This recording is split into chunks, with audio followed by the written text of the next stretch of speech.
కనిపెట్టారో కానీ స్త్రీకి గౌరవాన్ని ఇచ్చేది చీర. ఎంత భావాన్ని ప్రకటించినా, ఎంత భాష గుప్పించినా ఇంకా ఎంతో మిగిలి ఉంటుంది చెప్పాల్సింది.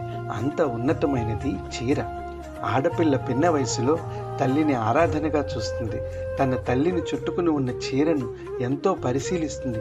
కొంచెం తెలివి రాగానే ఆ చీరలో తనని ఒక రాకుమారిగా, అతిలోక సుందరిగా ఊహించుకుంటుంది.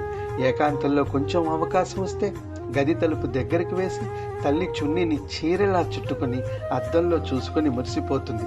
ఎవరైనా గమనిస్తే సిగ్గుతో ముడుచుకుంటుంది, వేళ్లతో ముఖాన్ని దాచుకుంటుంది.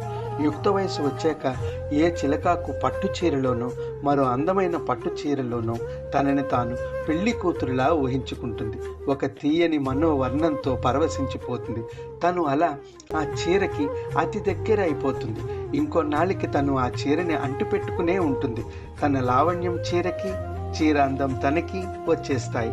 ఇక పెళ్ళి అయి తల్లి అయ్యాక ఒక పూర్ణత్వం.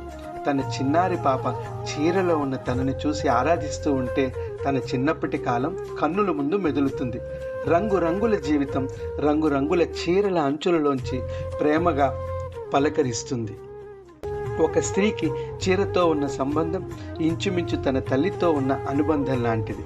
నేతగాడు నేసిన, మరొకరి ఊహలో పుట్టిన, ఆహారానికి నాంది పలికే రైతే ఈ చీరకు శ్రీకారం చుడతాడు.